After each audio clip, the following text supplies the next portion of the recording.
10મો genius Indian achievers પ્રતિષ્ઠિત એવોર્ડ સમારોહ 2026નું આયોજન અમદાવાદ ખાતે ભવ્ય રીતે કરાયું। ભારતના પ્રતિભાશાળી વિશ્વ રેકોર્ડ ધારકો અને અસાધારણ સિદ્ધિઓ હાંસલ કરનાર વ્યક્તિઓને સન્માનિત કરવા માટે આયોજિત 10મો genius Indian achievers award Ahmedabad ખાતે ભવ્ય રીતે યોજાયો। 10મો જીનિયસ ઇન્ડિયન અચીવર્સ પ્રતિષ્ઠિત એવોર્ડ સમારોહ 2026નું આયોજન જીનિયસ ફાઉન્ડેશન દ્વારા વર્લ્ડ રેકોર્ડ્સ ઇન્ડિયાના સહયોગથી કરવામાં આવ્યું હતું।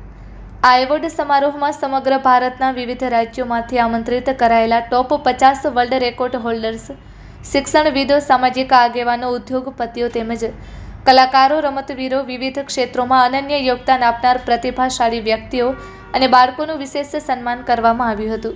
આ પ્રસંગે પાવન Solanki, founder, world records India અને જીનિયસ ફાઉન્ડેશને જણાવ્યું હતું કે જીનિયસ ઇન્ડિયન અચીવર્સ એવોર્ડનો મુખ્ય હેતુ દેશના વિશ્વ રેકોર્ડ ધારકો, પ્રતિભાશાળી વ્યક્તિઓ અને અસાધારણ સિદ્ધિઓ હાંસલ કરનાર લોકોને રાષ્ટ્રીય સ્તરે ઓળખ અને સન્માન આપવાનો છે। છેલ્લા 10 વર્ષથી આ એવોર્ડ દ્વારા હજારો પ્રતિભાઓને પ્રોત્સાહન મળ્યું છે અને સમાજમાં ઉત્કૃષ્ટતા અને નવીનતાની ભાવનાને બળ મળ્યું છે। સમારોહ દરમિયાન મહાનુભાવોએ જણાવ્યું હતું કે ભારતની પ્રતિભા, સર્જનાત્મકતા અને નવીનતાને વૈશ્વિક સ્તરે ઓળખ અપાવવા માટે આવા એવોર્ડ્સ મહત્વપૂર્ણ ભૂમિકા ભજવે છે। જીનિયસ ઇન્ડિયન અચીવર્સ એવોર્ડ માત્ર સિદ્ધિઓનું સન્માન નથી કરતો, પરંતુ યુવા પેઢીને નવી ઊંચાઈઓ સર કરવા માટે પ્રેરણા પણ આપે છે। આયોજકો દ્વારા જણાવાયું હતું કે છેલ્લા 9 વર્ષમાં 500થી વધુ ભારતીય વર્લ્ડ રેકોર્ડ હોલ્ડર્સ અને વિશિષ્ટ સિદ્ધિ ધરાવતા નાગરિકોને આ એવોર્ડ દ્વારા સન્માનિત કરવામાં આવ્યા છે, જેના કારણે સમાજમાં ઉત્કૃષ્ટતા અને નવીનતાની ભાવના વધુ મજબૂત બની છે। Report by Ashwin Limbachiya, Ahmedabad. પહેલાં તો થેન્ક યુ સો મચ તમારા મીડિયાનો અને પવન સોલંકી સાહેબનો અને વર્લ્ડ રેકોર્ડ્સ ઇન્ડિયાનો। આ જે ઇવેન્ટ આજે થવા જઈ રહી છે એ વર્લ્ડ રેકોર્ડ્સ ઇન્ડિયા જે ગુજરાત વર્લ્ડ અચીવર્સ એવોર્ડ જે ઇવેન્ટ થવા જઈ રહી છે એમાં અમને આમંત્રણ આપીને અને અમને બોલાવીને એક બહુ જ અમારા ઉપર એક એવું કહેવાય કે પ્રાઉડની વાત છે અમારા માટે।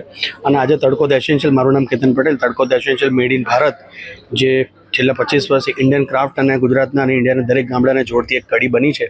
અને વુમન એમ્પાવરમેન્ટની વાતો તો આપણે બહુ બધી કરી, પણ કામ આપણે કોઈ કર્યું નથી। એ છેલ્લા 25 વર્ષથી સાર્થક કરતી આ બ્રાન્ડ છે ધ તડકો the essential made in Bharat. આજે એક એવો ફેશન શો કરવા અમે જઈ રહ્યા છે કે જે સાંભળ્યું હશે ઘણી વખત, જોવામાં પહેલી વાર આવશે।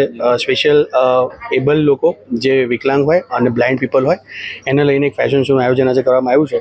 અને બાકી તો જેટલું કહીએ એટલું આ ઇવેન્ટ માટે અને તમારા મીડિયા માટે અને પવન સોલંકી માટે અને ગુજરાત વર્લ્ડ રેકોર્ડ્સ ઇન્ડિયા માટે ઓછું જ પડે અમારા માટે। Thank you so much.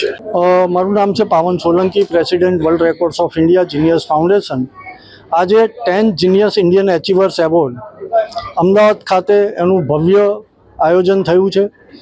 આ જે પ્રોગ્રામ છે એની અંદર આખા ઇન્ડિયામાંથી 50 વર્લ્ડ રેકોર્ડ હોલ્ડર અને સોશિયલ એન્થુઝિયાસ્ટ જે છે એમનું સન્માન કરવામાં આવશે।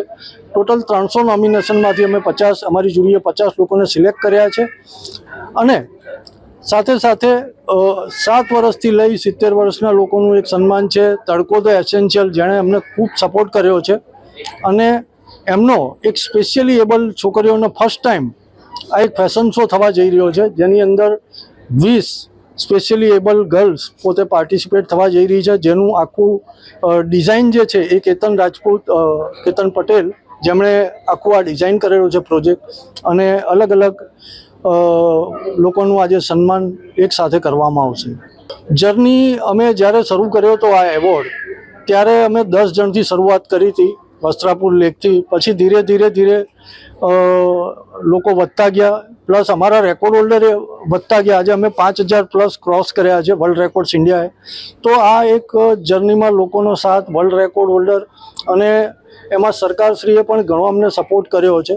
તો આ બધાનું લઈને આજે અમે એક આ એચિવમેન્ટ ઉપર આવ્યા છે। તો હું બધાનો ધન્યવાદ કરીશ કે જે લોકોએ અમને સપોર્ટ કર્યો છે।